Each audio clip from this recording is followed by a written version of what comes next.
स्वयंपाकघरातील खजिना या आपल्या यूट्यूब चॅनलवर सर्वांचं मनापासून स्वागत. आज आपण असे 2 पदार्थ बघणार आहोत जे आपल्या पारंपरिक आहाराचा भाग आहेत. हे खाल्ल्यामुळे अन्न पचण्यासाठी मदत होते आणि आरोग्याच्या दृष्टीने याचे खूप फायदे आहेत. तर हे जाणून घेण्यासाठी व्हिडिओ शेवटपर्यंत नक्की बघा आणि चॅनलवर नवीन आला असाल तर सबस्क्राईब नक्की करा. तर हे 2 पदार्थ आहेत दही आणि ताक. दही आणि ताक आपल्या आरोग्यासाठी अत्यंत असे फायदेशीर आहेत. तर हेच आपण आज या व्हिडिओमध्ये बघणार आहोत. डेअरी प्रोडक्ट्समध्ये दही आणि ताकाला मोठ्या प्रमाणावर मागणी असते.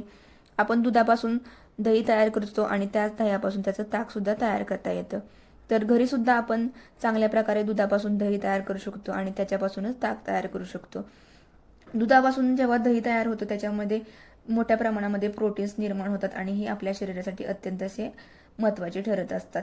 याच्यामधले जे पोषक तत्वे असतात हे अत्यंत असे आपल्या शरीरासाठी फायदेशीर असतात. दह्याला जेव्हा घुसळलं जातं तेव्हा त्याच्यापासून त्याचं ताक तयार होतं आणि ताकाला आयुर्वेदामध्ये असं विशेष असं महत्त्व आहे. तसेच जेव्हा दुधापासून आपण दही तयार करत असतो तेव्हा ज्या गुड बॅक्टेरिया त्याच्यामध्ये मिसळले असतात, या गुड बॅक्टेरिया या लॅक्टोजचं रूपांतर लॅक्टिक ॲसिडमध्ये करत असतात. यामुळे या दह्याला आंबट चव निर्माण होत असते आणि यामुळे दही आपल्या आरोग्यासाठी विशेष असं राहते. तर या दह्याचे आरोग्यदायी फायदे आता आपण बघणार आहोत. अँटीबायोटिक्सचा हा उत्तम असा सोर्स आहे दही. तसेच दही खाल्ल्यामुळे पचनक्रिया चांगली राहण्यासाठी मदत होते. पोषक तत्वे याच्यामध्ये भरपूर प्रमाणामध्ये असतात. तसेच हाय प्रोटीनसुद्धा याच्यामध्ये भरपूर प्रमाणात असतात, जे आपले स्नायू आणि एकूणच शरीरासाठी अत्यंत असे उपयुक्त ठरत असतात. तसेच याच्यामध्ये मोठ्या प्रमाणामध्ये कॅल्शियम असतं, ज्यामुळे आपली हाडे दात मजबूत होण्यासाठी अत्यंत असं महत्त्वाचं हे दही आहे. तर आपल्या आहारामध्ये दही असलंच पाहिजे. तसेच दही खाल्ल्यामुळे रोगप्रतिकारशक्ती वाढण्यासाठी खूप मदत होत असते. यातील जे अँटीबायोटिक्स असतात जे आपली रोगप्रतिकारशक्ती वाढवतात आणि मग आपल्या शरीराची इतर काही संसर्गापासून संरक्षण होण्यासाठी मदत होत असते. यामुळे दही अत्यंत असे आपल्या शरीरासाठी फायदेशीर आहे. दह्याबरोबरच ताकसुद्धा आपल्या शरीरासाठी अत्यंत असं फायदेशीर आहे. ताक हा अतिशय असा आवश्यक पोषक तत्वांचा एक सोर्स आहे. याच्यामध्ये कॅल्शियम, व्हिटॅमिन B12 असतं, रायबोफ्लेविन असतं आणि फॉस्फरस याच्यामध्ये भरपूर प्रमाणामध्ये असतं. तसेच दुधाच्या तुलनेमध्ये ताकामध्ये फॅटचं प्रमाण कमी असतं, ज्यामुळे हे वजन कमी करण्यासाठी अतिशय असं महत्त्वाचं हे ताक आहे.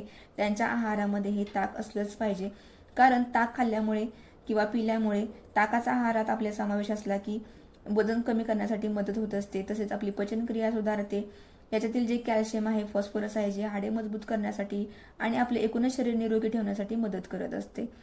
तसेच ताकातील जे लॅक्टिक ॲसिड असते यामुळे पचनक्रिया चांगली राहते. ते आपल्या पचनाला मदत करतं, पोट चांगलं ठेवण्यासाठी मदत होते. तसेच काही जणांना ॲसिडिटीचा त्रास असतो, त्यासाठी हे ताक त्यांनी पिलंच पाहिजे. यामुळे त्यांची ॲसिडिटी आहे ती कमी होण्यासाठी मदत होत असते.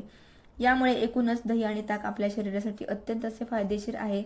तसेच आयुर्वेदामध्ये ताकाला अतिशय असं महत्त्वाचं स्थान आहे. याच्यामध्ये जर आपण ताकामध्ये जिरे पावडर, मीठ आणि कोथिंबीर, पुदिना यांसारख्या मसाल्यांचा वापर केला तर ताकाची चवसुद्धा वाढते आणि याच्याबरोबर त्या मसाल्यांचे फायदेसुद्धा आपल्या शरीराला होत असतात. यामुळे दही आणि ताक आपल्या शरीरासाठी अत्यंत असे फायदेशीर आहेत. आपले पोट साफ ठेवण्यासाठी किंवा आपली रोगप्रतिकारशक्ती वाढवण्यासाठी अत्यंत असे फायदेशीर आहे. कॅल्शियमचा उत्तम सोर्स आहे, प्रोटीनचा उत्तम सोर्स आहे. याच्यामध्ये व्हिटॅमिन B12, रायबोफ्लेविन, फॉस्फरस अत्यंत भरपूर प्रमाणामध्ये दह्यामध्ये आणि ताकामध्ये असतात. वजन नियंत्रित ठेवण्यासाठी तर अत्यंत असे हे फायदेशीर असं हे ताक आहे. तर सर्वांनी आपल्या आहारामध्ये दही आणि ताकाचा समावेश केलाच पाहिजे. याचे खूप सारे फायदे आहेत, जे आपले स्किनला, केसांना सुद्धा अत्यंत असे फायदेशीर आहेत. केस तुमचे शायनी आणि सिल्की बनवण्यासाठी सुद्धा दह्याचा वापर केला जाऊ शकतो. यासाठी दही केसांच्या मुळाशी लावून अर्ध्या तासाने केस धुवायचे आहेत. तुमचे केस अगदी सिल्की आणि शायनी होणार आहेत. यामुळे दही आणि ताकाचा तुमच्या आहारामध्ये नक्की समावेश करा आणि ही महत्त्वपूर्ण माहिती तुम्हाला आवडली असेल तर आपल्या स्वयंपाकघरातील खजिना या यूट्यूब चॅनलला नक्की लाईक, शेअर आणि सबस्क्राईब करा. भेटूया नंतर अशीच एक महत्त्वपूर्ण माहिती घेऊन. धन्यवाद.